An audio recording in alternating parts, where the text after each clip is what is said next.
যেটা হাসনাত, তারপরে up Bangladesh, United People's Bangladesh, যেটা এরপরে হচ্ছে এনসিপি তো আছেই হাসনাতের সাথে, তারপরে জুলাই রিলেটেড অনেকগুলো ইনকিলাব মঞ্চ থেকে শুরু করে অনেক, আমি সবার নাম আর এখানে বলছি না, আপনারা সবাই এটার জন্য কৃতিত্বের ভাগিদার, আপনারা সবাই এখানে করেছেন।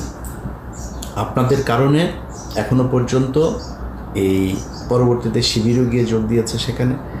শেখ হাসিনার যে সুবিধাটা তারা সেনাবাহিনী এবং আসিফ নজরুল সহ এই সেনাবাহিনীর চক্রটা করতে চাচ্ছে, সেটা করতে পারছে না।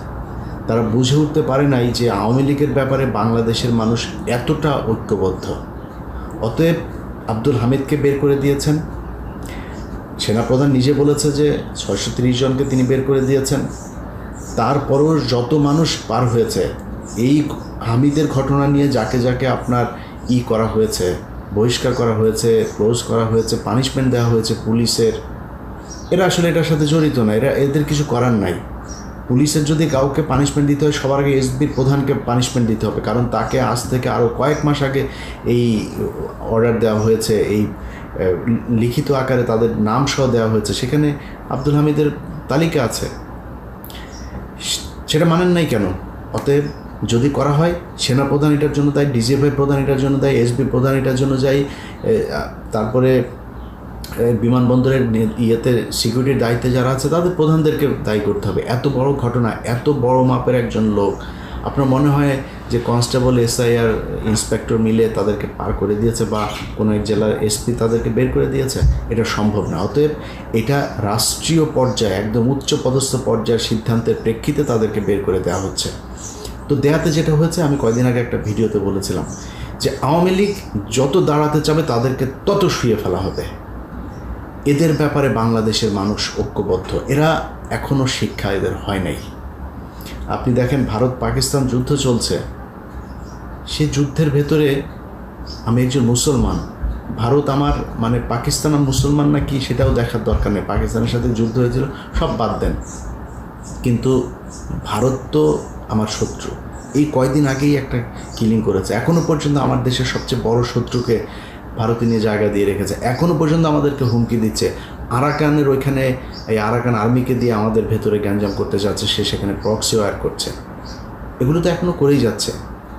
আওয়ামী লীগকেও যদি ধরেন, সে আওয়ামী লীগ ভারত পাকিস্তান যুদ্ধে ভারত যত জায়গায় মানে হামলা করছে পাকিস্তানে, মনে হচ্ছে ওদের হাসিনার ওই জায়গা থেকে মিসাইল নিয়ে তারপরে পাকিস্তানে হামলা করছে।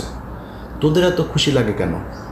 আরে বেটা, বাংলাদেশ দেখ, এখন তোদের সময়ের চাইতে চাঁদাবাজি কোনো অংশে কম নেই, চাঁদাবাজি ভালো চলছে এখনও, কিন্তু মানুষ তোদের ব্যাপারে ঐক্যবদ্ধ।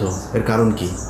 এই দেশের মানুষ প্রচণ্ড ধর্মভীরু এবং ধর্ম সচেতন। শুধু ধর্মভীরু না, এরা ধর্ম সচেতন। অতএব এই ধর্ম সচেতন মানুষগুলোকে গেল 15 বছর তাদের ধর্মীয় অনুভূতির উপরে, তাদের ধর্ম পালনের উপরে যত ধরনের নির্যাতন টর্চার করা হয়েছে, দাড়ি টুপিওয়ালা মানুষ এখানে যে পরিমাণে কষ্টে ছিল, ভারতেও দাড়ি টুপিওয়ালারা এত কষ্টে নাই। এই কারণে তোদেরকে মানুষ ঘৃণা করে।